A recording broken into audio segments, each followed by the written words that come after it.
இன்னைக்கு politicians use பண்ணக்கூடிய அதே டெக்னிக்ஸ் தாங்க. அது பிரித்தாளும் சூழ்ச்சி என்று சொல்லுவாங்கல்ல. இதே தான் என்னது ஃபிரௌனும் செய்திருந்தான். இது ஒண்ணும் புதிய காலத்து டெக்னிக்லாம் கிடையாது. அதே அந்த காலத்து டெக்னிக் தான். இன்ன ஃபிரௌன அலா ஃபில் அர்தி வ ஜஅல அஹ்லஹா ஷியஅன் யஸ்தத்இஃபு த்வாயிஃபதம் மின்ஹும் யுதப்பிஹு அப்னாஹும் வ யஸ்தஹ்யி நிசாஅஹும் இன்னஹு கான மினல் முஃப்ஸிதீன் என்று அல்லாஹ் சுப்ஹானஹு வ தஆலா சொல்லி காட்டுறான். ஸோ இப்போ நம்ம வந்து ஃபிரௌன் தன்னுடைய ஆட்சியை மக்கள் மீது எப்படி தொடர்ந்து வைத்திருந்தான், தக்க வைத்திருந்தான் என்பதை நம்ம பார்க்க போறோம். குறிப்பாக பனி இஸ்ரேல் மீது.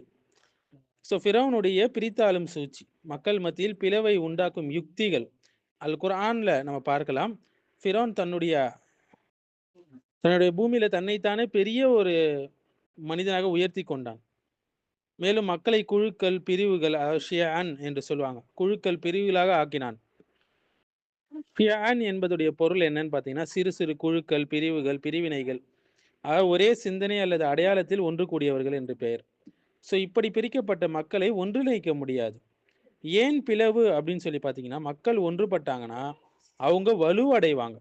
அநியாயக்கார ஆட்சியை வீழ்த்த முடியும் அவங்களால். ஆனால் அவங்க பிரித்தாளும் சூழ்ச்சியின் மூலம் அவங்களை பிரித்து விட்டால், அவர்கள் என்ன செய்வாங்க?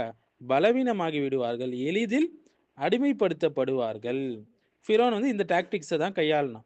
மக்களை பிரித்ததோடு மட்டுமல்லாமல் ஆண் குழந்தைகளை கொன்று குவித்தான், பெண் குழந்தைகளை கொடுமைப்படுத்தினான்.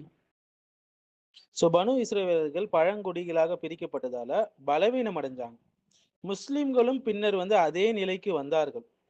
இனம், மொழி பிரிவினைகள் காரணமாக வீழ்ச்சி அடைந்தாங்க. இதற்கு மிகப்பெரிய உதாரணம் தான் உஸ்மானியா கிலாஃபத்தில் நம்ம பார்க்கலாம். உஸ்மானிய கிலாஃபத்துடைய வீழ்ச்சி, ஆட்டோமன் எம்பையருடைய வீழ்ச்சி. அப்போதைய ஐரோப்பிய வல்லரசுகள் வந்து முஸ்லிம் இனங்களை ஒருவருக்கு ஒருவர் எதிராக தூண்டி விட்டாங்க.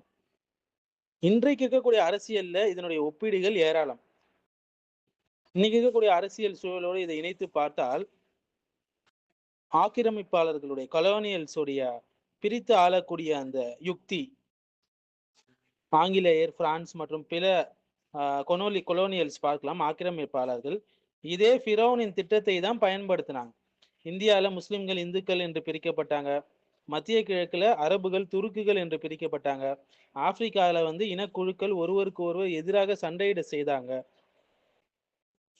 ஸோ இன்றைய முஸ்லிம்கள் தேசிய எல்லைகளால் சிரியர், எகிப்தியர், சவுதி, ஈராக்கி என்று பிரித்து விட்டார்கள். இப்படி பிரிந்து விட்டார்கள். இது மட்டும் இல்லாமல் மார்க்க ரீதியாக அவங்க எப்படி பிரிச்சு வச்சாங்கன்னா, இந்த எதிரிகள் சுன்னிகள், ஷியாக்கள், சூஃபிகள் இப்படின்னு சொல்லி பிரிச்சு வச்சாங்க. இப்படியெல்லாம் அரசியல்வாதிகள் மற்றும் வெளிநாட்டு சக்திகளால் தூண்டப்பட்டு முஸ்லிம்களை என்ன செஞ்சாங்க? பலவீனமாக்குறாங்க. இன்று நவீன ஜனநாயக அரசுகள்ல பார்க்கலாம், மேற்கு நாடுகளிலும் இதே யுத்தியை தான் கையாளுறாங்க. மக்களிடையே பிளவுகளை உண்டாக்குகின்றாங்க. இடதுசாரி, வலதுசாரி, இவர் லிபரலு, இவர் கன்சர்வேட்டிவ், இனவாதம், இவர் வர்க்க பிளவு என்று மக்கள் ஒருவருக்கு ஒருவர் சண்டை போடும்போது மேலே இருக்கக்கூடிய ஆட்சியாளர்கள் அமைதியாக தங்கள் ஆட்சியை தொடர்றாங்க. இதுதான் ஃபிரௌன் செய்தது. அதுவும் சோசியல் மீடியாவுடைய காலத்தில் நம்ம பார்க்கலாம். இன்று ஆன்லைன் அல்காரிதம் மக்களை சிறு சிறு குழுக்களாக பிரிக்கிறது.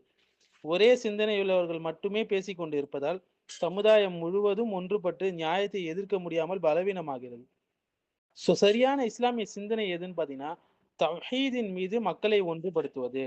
நீங்கள் அல்லாஹ்வுடைய கயிற்றை கெட்டியாக பிடித்துக் கொள்ளுங்கள் என்று அல்லாஹ் சுப்ஹானஹு வ தஆலா சொல்றான் ஆல இம்ரான்ல.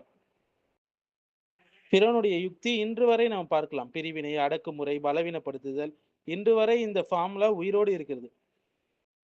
இது அப்படியே தொடர்ந்து முஸ்லிம் நாடுகள்ல மத பிரிவுகள், இனப்பிரிவுகள், அரசியலுடைய தேசியவாதம், மேற்கு அடையாள போராட்டங்கள் மேற்குல என தொடர்ந்து கொண்டே இருக்கிறது.